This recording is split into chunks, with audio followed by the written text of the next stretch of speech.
आप सभी का स्वागत है। हम मुस्लिम सांप्रदायिकता की स्थिति भारत में किस प्रकार से विकसित हुई थी, इस पर चर्चा कर रहे थे। विकास में 6 चरणों पर हम बात कर चुके थे। 7वीं जो स्थिति थी, वो सांप्रदायिक प्रतिनिधित्व की घोषणा की थी। तो इसका विकास किस प्रकार से हुआ था, पूरा विकास हम देखेंगे और उसके बाद देखेंगे कि पृथक पाकिस्तान की मांग किन कारणों से भारत में की गई और फिर उसके पश्चात भारत पाकिस्तान के विभाजन की स्थितियां निर्मित हुई थी, उस पर भी विस्तार पूर्वक हम बात करेंगे। सांप्रदायिक प्रतिनिधित्व की घोषणा। सांप्रदायिक प्रतिनिधित्व के प्रति मुस्लिम लीग सतर्क थी। 1908 में इसके लिए पुनः मांग की गई। 1909 में इन मांगों को पुनः दोहराया गया तथा लॉर्ड मॉर्ले इन मांगों के विरुद्ध थे। जैसा हम पहले भी चर्चा कर चुके हैं, मिंटो इसके पक्ष में थे लेकिन मार्ले इसके विरुद्ध थे। उन्होंने चेतावनी देते हुए कहा था कि आप विष बो रहे हैं, विष का वपन कर रहे हैं, बो रहे हैं और आपको विषैली फसल ही काटनी होगी। राष्ट्रवादी मुसलमानों के द्वारा इन मांगों का विरोध किया गया। मोहम्मद अली ने इसे खतरनाक व्यवस्था कहा था, किंतु 1909 के मार्ले मिंटो सुधारों में पृथक निर्वाचन के सिद्धांत को स्वीकार कर लिया गया। इस तरह वैधानिक रूप से सांप्रदायिकता का विष बेल बो दिया गया, बीजारोपण कर दिया गया। अगला विकास उसके रूप में हम देखते हैं लखनऊ समझौता। लीग की स्थापना 1906 में की गई थी। 1910 तक मुस्लिम लीग ने सांप्रदायिक संस्था के रूप में कार्य किया। 1910 के इलाहाबाद के कांग्रेस के अधिवेशन में मोहम्मद अली जिन्ना ने सांप्रदायिक प्रतिनिधित्व के विरुद्ध प्रस्ताव पेश किया था। इस समय जिन्ना कांग्रेस में थे, ध्यान रखना है आपको, 1920 तक वो रहे थे। नवाब सैयद मोहम्मद अली, शिवाजी नोमानी, मौलाना मोहम्मद अली ने इन सब ने इसका कड़ा विरोध किया था। अनेक युवा मुस्लिम बुद्धिजीवी मुस्लिम लीग की दासतापूर्ण मानसिकता एवं अभिजात्य वर्ग के नेतृत्व से असंतुष्ट थे। इस समय मुस्लिम राष्ट्रवादी आंदोलन, अहयर आंदोलन प्रारंभ हुआ। यूरोप में इंग्लैंड की तुर्की विरोध की नीति का प्रभाव भी भारतीय मुसलमानों पर पड़ा, किंतु इन सब के ऊपर 1911 में बंगाल विभाजन को निरस्त कर दिया गया। इससे इन जो उग्रवादी मुसलमान थे या जो लीगवादी थे या संप्रदायवादी थे, इसने लीग एवं मुसलमानों को बड़ा झटका दिया। उन्होंने यह माना कि अंग्रेजों पर विश्वास नहीं किया जा सकता। इस कारण प्रथम विश्व युद्ध के पश्चात भारतीय मुसलमानों की नीति में परिवर्तन के चिन्ह हमको दिखते हैं। वह कांग्रेस के अधिक समीप आती हुई दिखाई देती है। 1912 में आगा खां के स्थान पर मोहम्मद अली जिन्ना लीग के अध्यक्ष बने। जिन्ना और तिलक के प्रयासों से कांग्रेस लीग समझौता हुआ। 1913 के अपने अधिवेशन में कांग्रेस ने लीग के स्वराज्य के उद्देश्य की खुले शब्दों में प्रशंसा की। 1914 के मुस्लिम लीग के अधिवेशन में हिंदू मुस्लिम एकता पर बल दिया गया। कांग्रेस और मुस्लिम लीग दोनों के अधिवेशन 1916 में लखनऊ में संपन्न हुए। यहीं पर कांग्रेस और लीग का समझौता हुआ। इसे लखनऊ समझौते के नाम से जाना जाता है। लखनऊ समझौते में लीग ने यह स्वीकार किया कि वह भारत में स्वायत्त शासी मांगों के लिए कांग्रेस का सहयोग करेगी।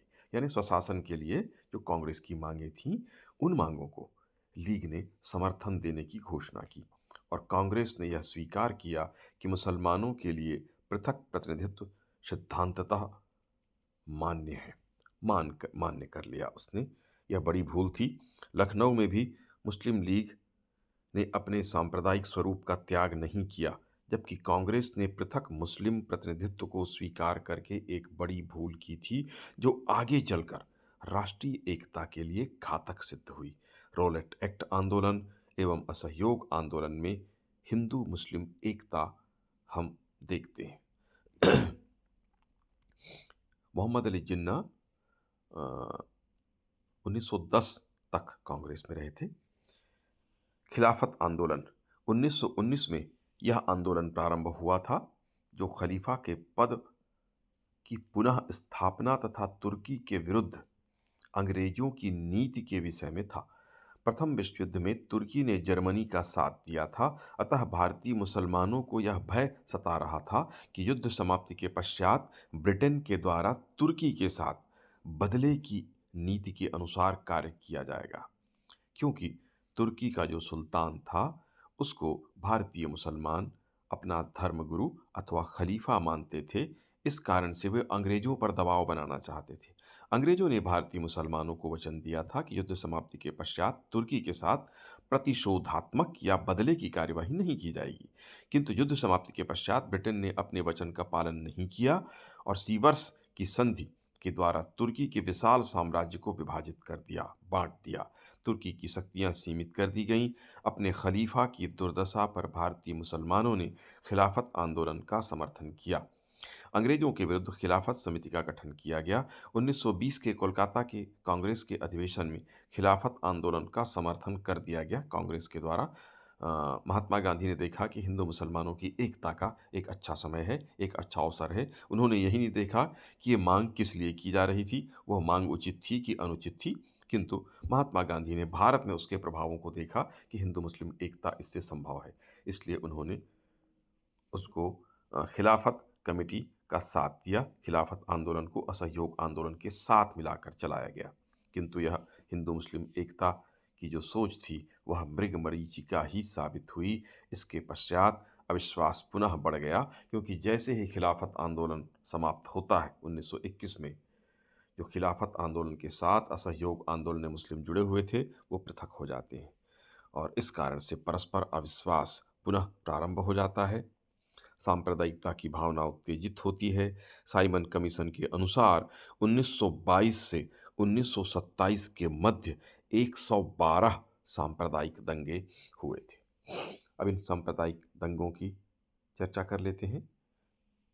असहयोग आंदोलन के स्थगन से मुसलमान बड़े असंतुष्ट थे। चौरी चौरा की घटना हुई थी, आपको ज्ञात होगा, और महात्मा गांधी ने, क्योंकि हिंसा हो गया था, इस कारण से असहयोग आंदोलन को स्थगित कर दिया था। मुस्लिम स्वभाव से सामान्यतः उग्र थे, इसलिए उन्हें बड़ा कष्ट हुआ था, असंतुष्ट हुए थे इस स्थगन से। 1921 से कांग्रेस और लीग का सहयोग कमजोर पड़ने लगा। दोनों के पृथक अस्तित्व थे। लीग के लिए स्वराज्य का महत्व गौण था, स्वराज्य के लिए बहुत महत्व वो नहीं दे रहे थे। सांप्रदायिक हित उनके लिए प्रथम स्थान पर था। इस समय सबसे भीषण सांप्रदायिक नरसंहार केरल के मोपला मलाबार के तट पर हुआ था। यह विद्रोह पहले तो खिलाफत के प्रश्न पर शुरू हुआ था, अंग्रेजों के खिलाफ था, लेकिन मुस्लिम कृषकों के द्वारा हिंदू जमींदारों के खिलाफ इसे सांप्रदायिक रूप दे दिया गया तथा जन सामान्य के हिंदू नागरिकों तथा स्त्रियों को निशाना बनाया गया। उन पर भीषण अत्याचार किया गया, कत्ले आम किया गया, बलात्कार हुआ, स्त्रियों को अपमानित किया गया और कहा जाता है कि लाखों की संख्या में हिंदू मारे गए थे, मुस्लिम भी मारे गए थे, लेकिन अत्याचार ज़्यादा मुस्लिमों के द्वारा किया गया। मोपला के सांप्रदायिक दंगों को अब तक का सबसे भीषण सांप्रदायिक नरसंहार वाले दंगों में इसे शुमार किया जाता है। इसके साथ ही उत्तर भारत में दिल्ली, नागपुर, लखनऊ, शाहजहांपुर, इलाहाबाद, जबलपुर, बालूकोहाट में हिंदू मुस्लिम दंगे प्रारंभ हुए। साइमन कमीशन के अनुसार 1922 से 27 के बीच में 112 सांप्रदायिक दंगे हुए थे। इस तरह सांप्रदायिकता का ज्वार उठा था और सबसे भीषण दंगा जो हुआ था वो केरल का था। अभी वर्तमान में कुछ फिल्में भी आई हैं जिसने उस समय की स्थितियों को स्पष्ट किया है और कुछ रिसर्च भी हुए हैं। उससे पता चलता है कि बड़ी संख्या में लोग मारे गए थे। यद्यपि महात्मा गांधी और कांग्रेस का पहले समर्थन मोपला के विद्रोह को रहा था, किंतु जब नरसंहार शुरू हुआ तो अपना समर्थन कांग्रेस और महात्मा गांधी ने उससे वापस ले लिया था। किंतु फिर भी उसका विरोध, व्यापक विरोध कांग्रेस के द्वारा नहीं किया गया था, इसलिए उसकी आलोचना की जाती है। तो इस तरह के सांप्रदायिक दंगे हुए थे। मोहम्मद अली जिन्ना किस प्रकार से सांप्रदायिक हुए? मोहम्मद अली जिन्ना की गणना राष्ट्रवादी मुसलमानों में होती थी, जैसे हमने चर्चा की, वो कांग्रेस में थे। उनके द्वारा सांप्रदायिक प्रतिनिधित्व का जमकर विरोध किया गया था। जिन्ना के प्रभाव के कारण साइमन कमीशन संबंधी विरोध आंदोलन में फूट पड़ गई थी। संयुक्त निर्वाचन का मोहम्मद अली जिन्ना ने समर्थन किया था। एक साथ निर्वाचन होना चाहिए हिंदू मुसलमानों का, पृथक निर्वाचन नहीं होना चाहिए, ये उनका मत था। सांप्रदायिक प्रतिनिधित्व का उन्होंने विरोध किया। मोहम्मद अली जिन्ना का कथन, हम इस धरती की संतानें हैं, हम साथ-साथ रहना है, हमें साथ-साथ रहना है, हमें एक साथ मिलकर कार्य करना है, हमारे कितने भी मतभेद क्यों न हों, हमें गंदगी नहीं उछालनी है।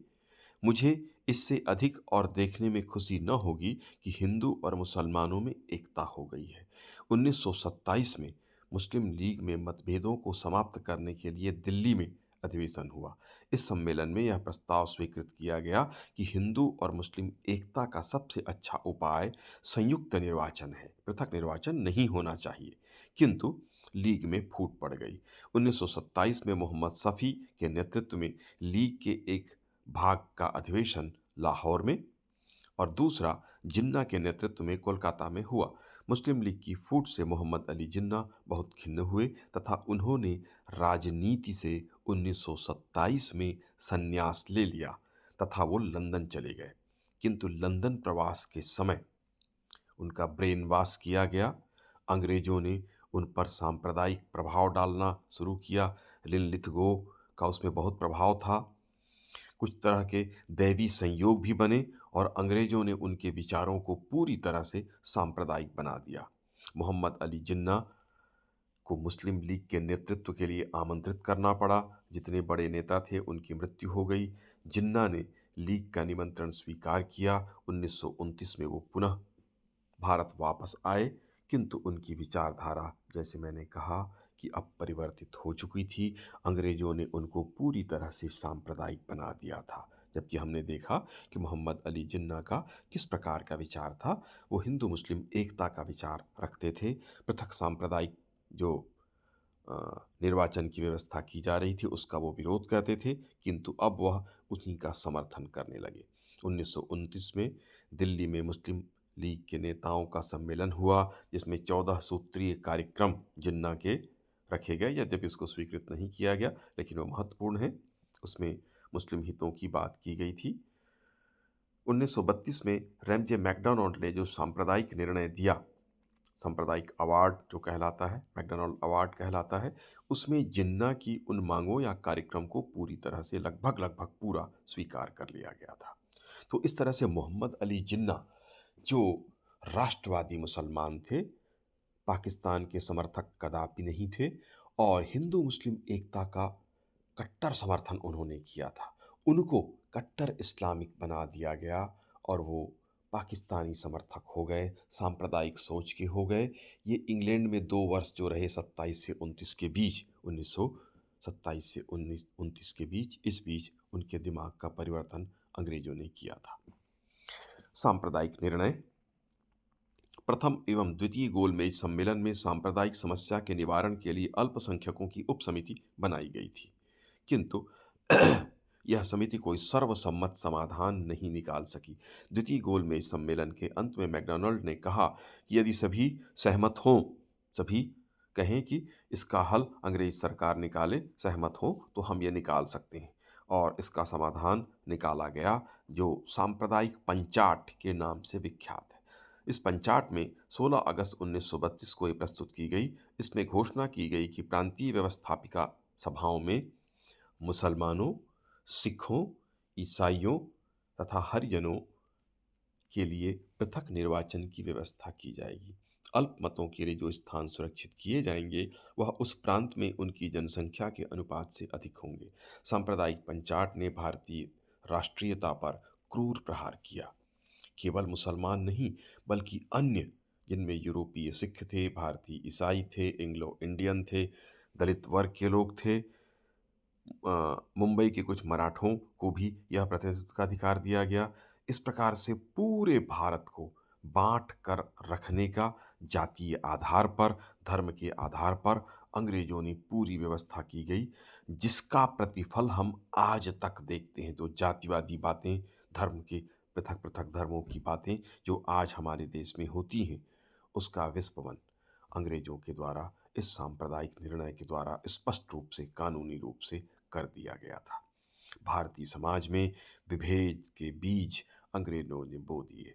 गांधी जी के द्वारा दलितों को हिंदुओं से पृथक करने के प्रश्न पर आमरण अनशन किया गया। भीमराव अंबेडकर के साथ पुणे का समझौता हुआ।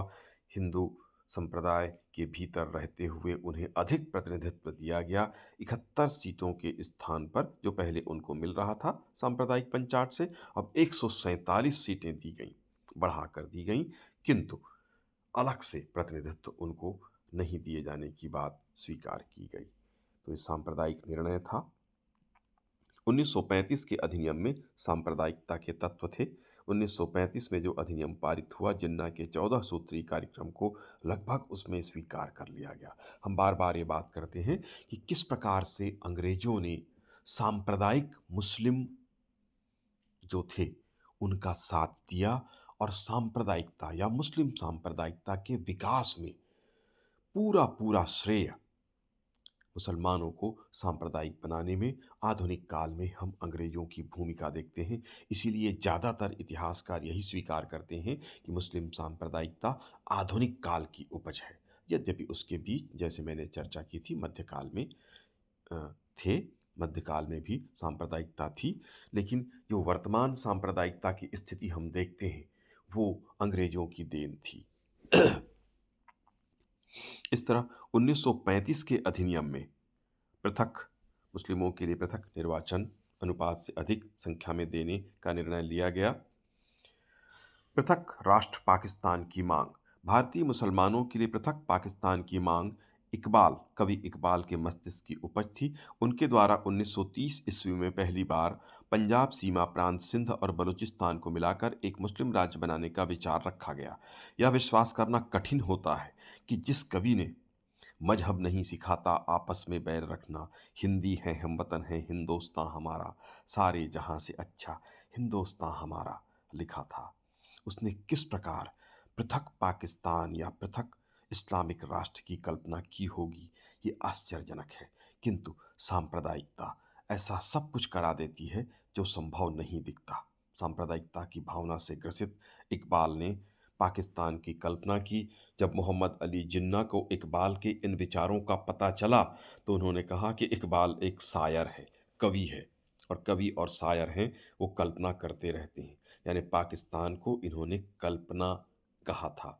किंतु वही मोहम्मद अली जिन्ना अब जब सांप्रदायिक हो जाते हैं तो वो पाकिस्तान के प्रमुख पैरोकार बनते हैं, वही पाकिस्तान के पहले राष्ट्र प्रमुख भी बनते हैं। उस समय इकबाल के इन विचारों का प्रबल विरोध हुआ तथा उसका उपहास या मजाक उड़ाया गया। इकबाल के इन विचारों का कैम्ब्रिज में पढ़ने वाले मुस्लिम विद्यार्थियों पर बड़ा प्रभाव पड़ा।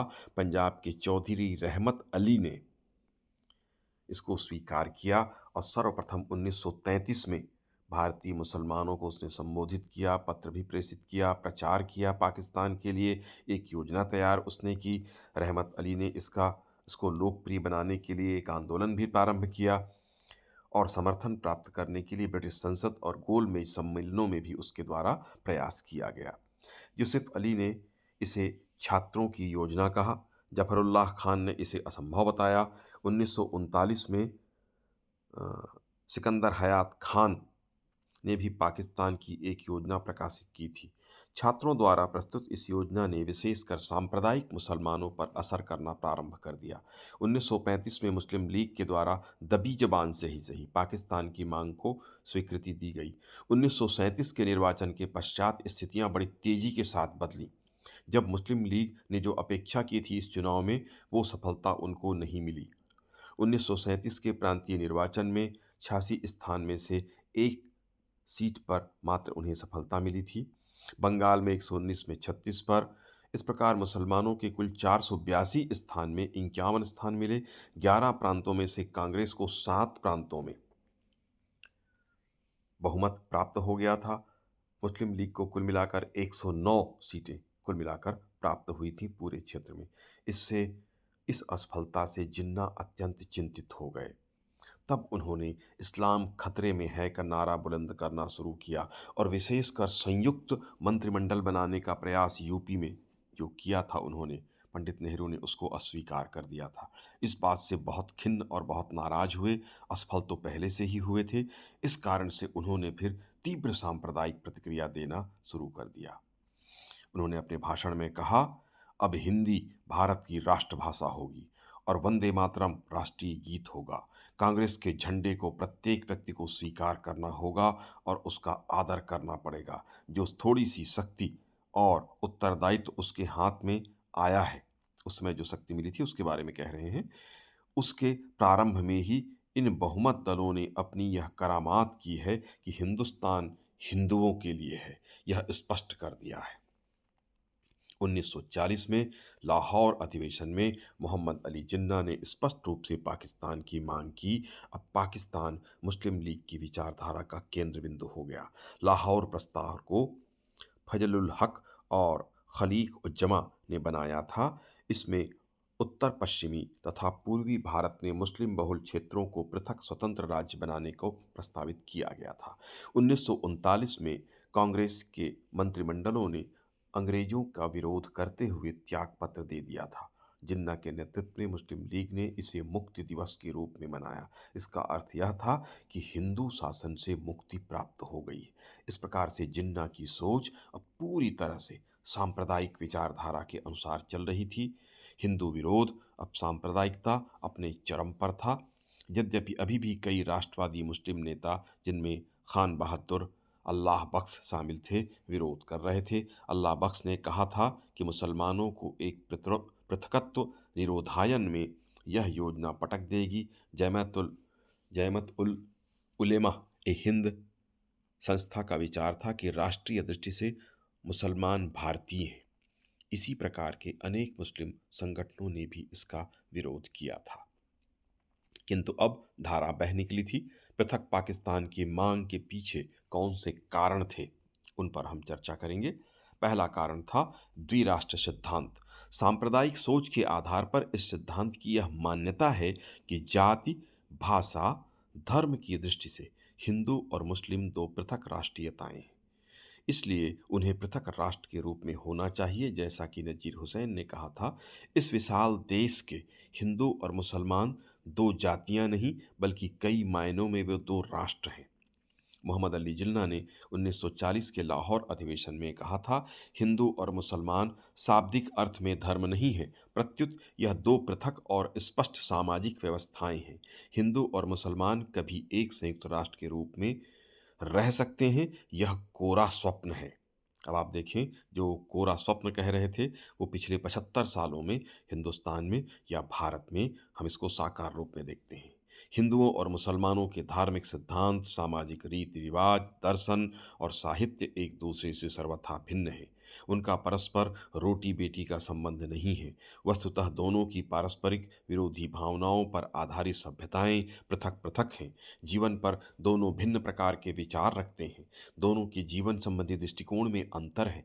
यह स्पष्ट है कि हिंदुओं और मुसलमानों को पृथक पृथक ऐतिहासिक आधारों से प्रेरणा प्राप्त होती है। उनकी पुरातन गाथाएं, उनके वीर और उनके वीरों की कहानियां अलग अलग हैं। प्रायः एक वीर दूसरे का शत्रु माना गया है और एक की विजय दूसरे की पराजय।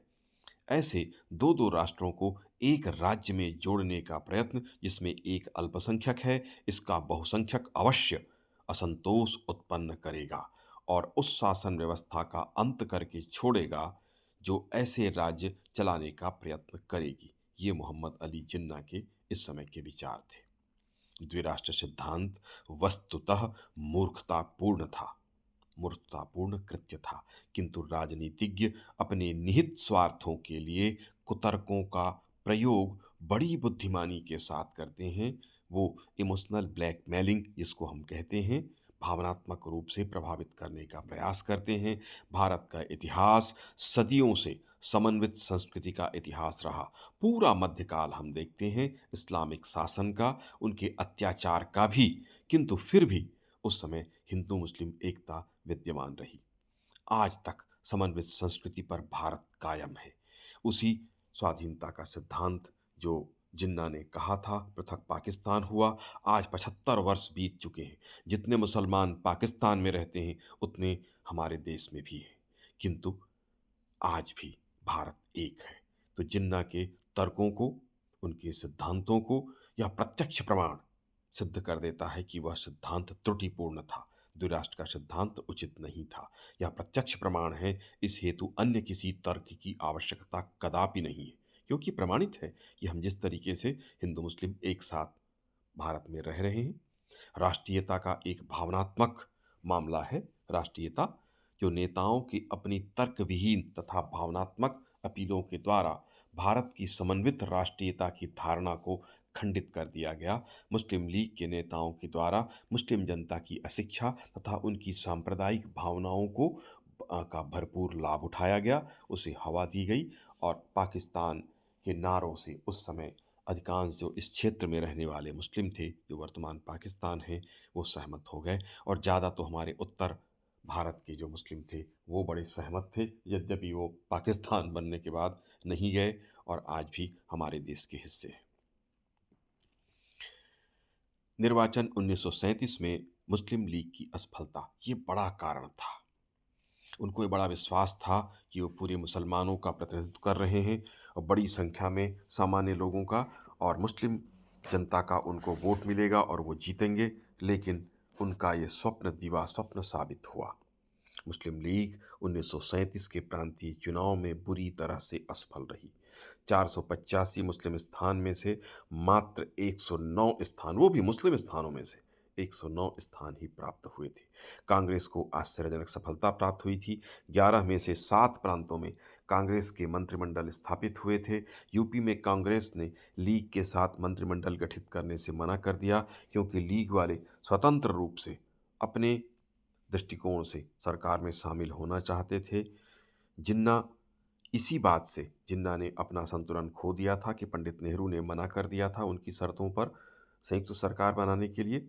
और इस अपमानित स्थिति से वस्तुतः बुरी तरीके से मोहम्मद अली जिन्ना खिन्न हुए थे। उन्होंने कहा था कि मुसलमान कांग्रेस की अधीनता में न तो न्याय की आशा कर सकते हैं और न ही सबके साथ समान व्यवहार की।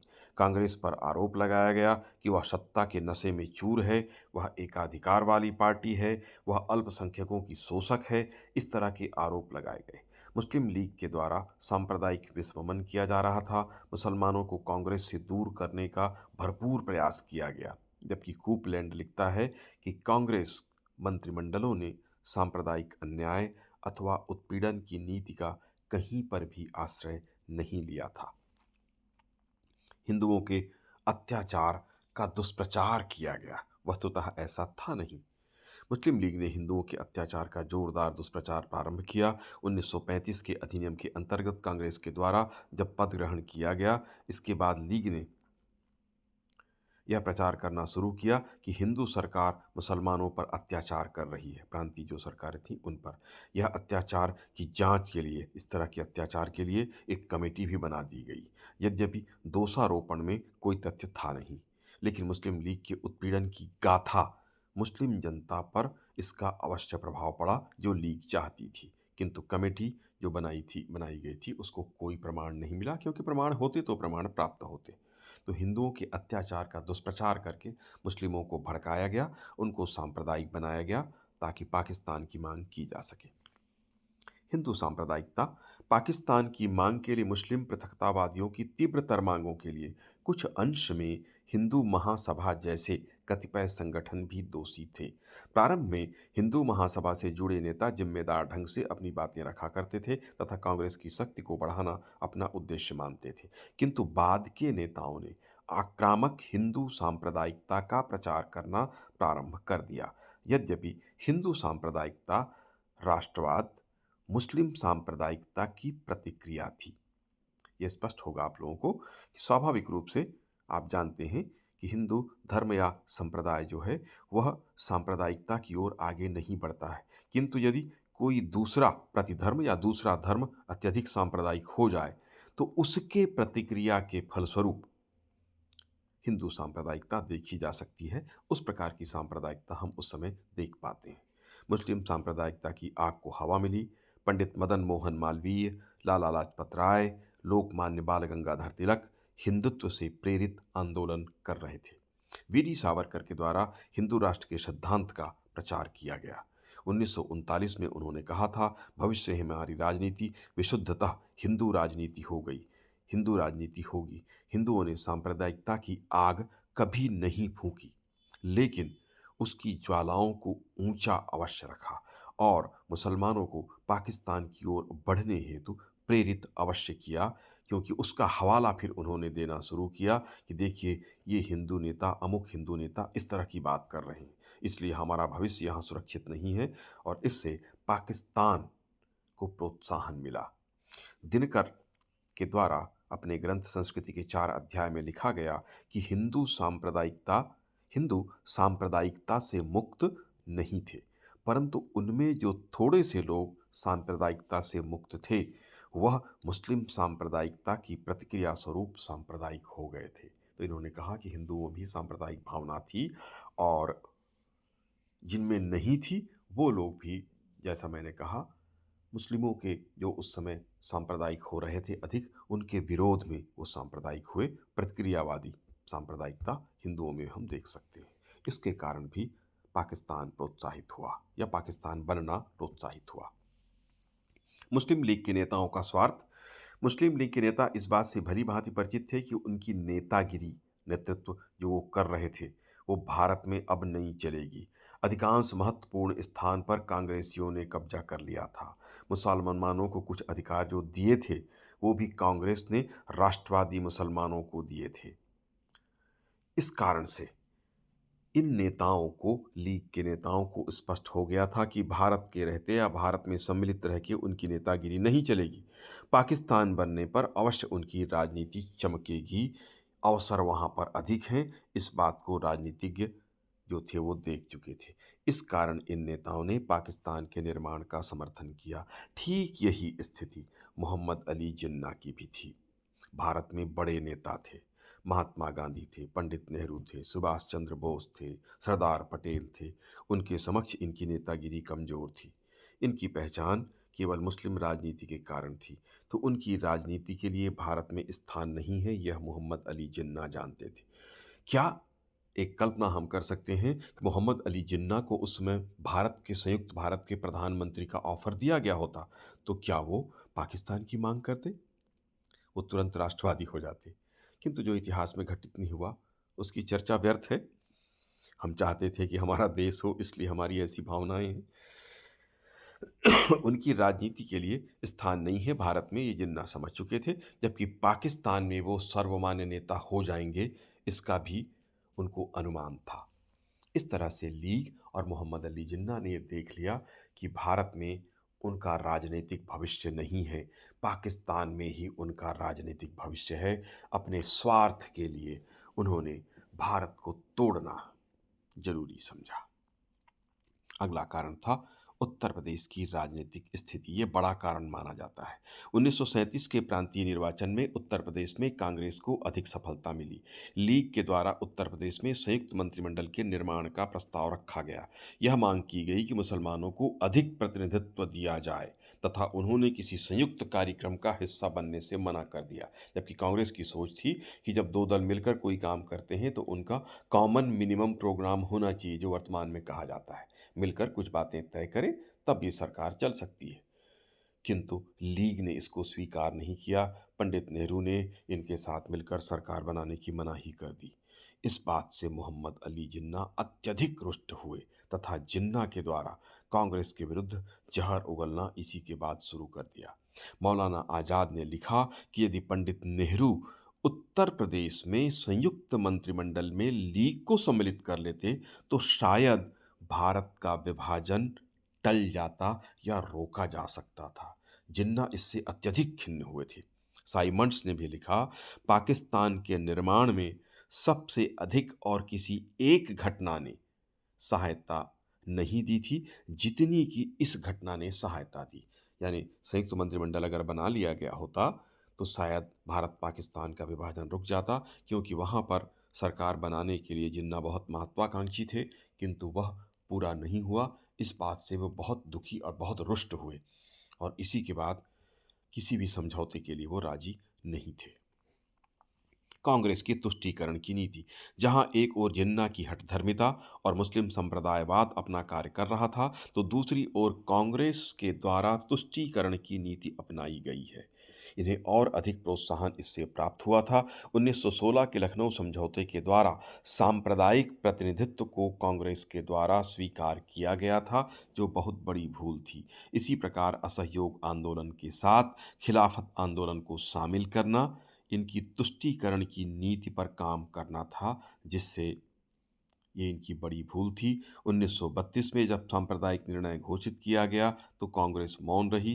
कांग्रेस स्वयं आत्मनिर्णय के सिद्धांत को बार बार दोहराती रही, जिससे पाकिस्तान की मांग को परोक्ष रूप से बल प्राप्त हुआ। डॉक्टर लाल बहादुर ने लिखा, कांग्रेस ने लीग के प्रति तुष्टीकरण की नीति को अपनाया और इस प्रकार न चाहते हुए भी उसे निरंतर बढ़ते हुए दावे करने के लिए प्रेरित किया। मुसलमानों को प्रसन्न करने की उत्सुकता में उसने अपने सिद्धांतों की बलि दे दी। इस प्रकार कांग्रेस की तुष्टीकरण की नीति के कारण मुस्लिम सांप्रदायिकता बहुत आगे बढ़ी और अंततः पाकिस्तान का निर्माण संभव हुआ। अंग्रेजी सरकार का योगदान। मुस्लिम सांप्रदायिकता को हवा देकर ब्रिटिश सरकार के द्वारा पाकिस्तान के निर्माण का मार्ग प्रशस्त किया गया। हम लगातार चर्चा करते रहे हैं। विभिन्न अवसरों पर लगातार पूरी योजना ब्रिटिश सरकार के द्वारा तैयार की गई। हिंदुओं तथा मुसलमानों के मन में एक दूसरे के प्रति अविश्वास उत्पन्न करने में अंग्रेजों की भूमिका सर्वाधिक महत्वपूर्ण थी। इस तरह किसी भी अवसर को अंग्रेजों ने नहीं छोड़ा था। पटवर्धन के शब्दों में पाकिस्तान का विचार आंग्ल भारतीय नौकरशाहों के लिए नया नहीं था। फूट डालो और राज्य करो अंग्रेजी शासन का मूल मंत्र था। लॉर्ड मिंटो ने जिस प्रकार से मुस्लिम सांप्रदायिकता का बीज बोया, जिसकी हम चर्चा कर चुके हैं, उसकी पूर्ति लॉर्ड माउंटबेटन के द्वारा कर दी गई। 1857 से लेकर 1871 तक अंग्रेजों ने मुसलमानों का दमन किया और इसके पश्चात नीति में परिवर्तन हुआ। अंग्रेजों के द्वारा हर संभव मदद मुस्लिम सांप्रदायिकता को प्रदान किया गया। 1905 में बंगाल का विभाजन करके, मुसलमानों को पृथक प्रतिनिधित्व प्रदान करके, जनसंख्या के अनुपात में अधिक प्रतिनिधित्व दे करके पृथक प्रतिनिधित्व दे करके अंग्रेजों के द्वारा मुस्लिम सांप्रदायिकता को प्रोत्साहन दिया गया। अतः इसका परिणाम अंततः पाकिस्तान या भारत पाकिस्तान विभाजन के रूप में हुआ।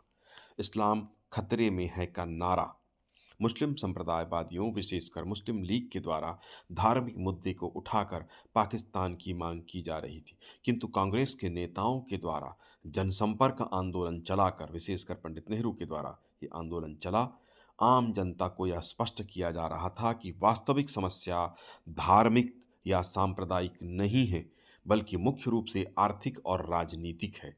इसका परिणाम ये हुआ कि बड़ी संख्या में मुसलमान कांग्रेस के झंडे तले एकत्र होने लगे। इससे मुस्लिम लीग को बड़ा कष्ट हुआ और उन्होंने एक भावनात्मक मुद्दा, धार्मिक मुद्दा फिर से खड़ा कर दिया। जिन्ना ने नारा दिया कि इस्लाम खतरे में है। इस तरह से धार्मिक बातें जो भावनात्मक होती हैं, उसको चलाकर इस कांग्रेस के आंदोलन को रोकने का प्रयास किया गया और उसमें सफलता भी उनको मिली। कांग्रेस के अभियान के विषय में मोहम्मद अली जिन्ना ने इस तरह का अपना विचार रखा, इस्लाम खतरे में है का नारा दिया और कांग्रेस से मुसलमानों को दूर करने में अंततः उनको सफलता प्राप्त हुई। उन्होंने सांप्रदायिकता का विस्मरण फिर से किया। हिंदू तानाशाही स्थापित हो जाएगी अगर कांग्रेस का शासन आया, ये उन्होंने कहा। मुसलमानों की स्थिति गुलामों की तरह हो जाएगी, बदतर स्थिति हो जाएगी। इस तरह की बातें उन्होंने की और इस्लाम खतरे में है का नारा उनके द्वारा दिया गया। अगला था कांग्रेस की कृषक समर्थक नीतियों से मुस्लिम जमींदारों में भय उत्पन्न हो गया। कांग्रेस के द्वारा जो नीति अपनाई जा रही थी वह सामान्य कृषकों के हित में थी, किंतु जो मुस्लिम जमींदार थे उनको बड़ा भय हुआ, इसलिए उन्होंने पाकिस्तान का समर्थन करना शुरू किया। मुस्लिम मध्यम वर्ग और हिंदू मध्यम वर्ग की प्रतिस्पर्धा में मुस्लिम असफल रहे थे। इस समय 19वीं शताब्दी के उत्तरार्ध और 20वीं शताब्दी के प्रारंभ में हिंदू मध्यम वर्ग कृषि, व्यवसाय व शासकीय नौकरियों के क्षेत्र में मुस्लिम मध्यम वर्ग से बहुत आगे था। जब ये प्रतियोगिता नहीं कर पाए तो उन्होंने सांप्रदायिक आधार लिया और ये तय किया कि अब केवल मुस्लिमों का ही एक देश होना चाहिए, वहीं हमारा भविष्य सुरक्षित है। ऐसा मुस्लिम मध्यम वर्ग ने माना, क्योंकि वो हिंदू मध्यम वर्ग के साथ प्रतियोगिता भारत में नहीं कर पा रहे थे। मुस्लिम लीग का कांग्रेस की तुलना में न्यून जनाधार था। इस कारण से मुस्लिम लीग अपने आप को भारत में, संयुक्त भारत में असुरक्षित महसूस कर रही थी। पाकिस्तान बनने पर अपना भविष्य अच्छा वह देख रही थी। तो मुस्लिम लीग का जनाधार कमज़ोर था। भारत में अगर वो रहते, यदि पाकिस्तान बन जाता, तो उनका जनाधार वहाँ पे अच्छा होगा, ऐसी उनकी कल्पना थी, इसलिए उन्होंने पाकिस्तान की माँग की। मुसलमानों का विश्वास कि अंग्रेज उनकी मांगें अवश्य पूरी कर देंगे, इसलिए वो मांग कर रहे थे, क्योंकि उन्होंने देखा कि जो जो मांगें उन्होंने की, बल्कि जो मांगें उन्होंने नहीं की, वो मांग भी अंग्रेजों ने उनसे करवाई और करवाकर उनको पृथक प्रतिनिधित्व प्रदान किया। लगातार उसको वो हवा देते रहे।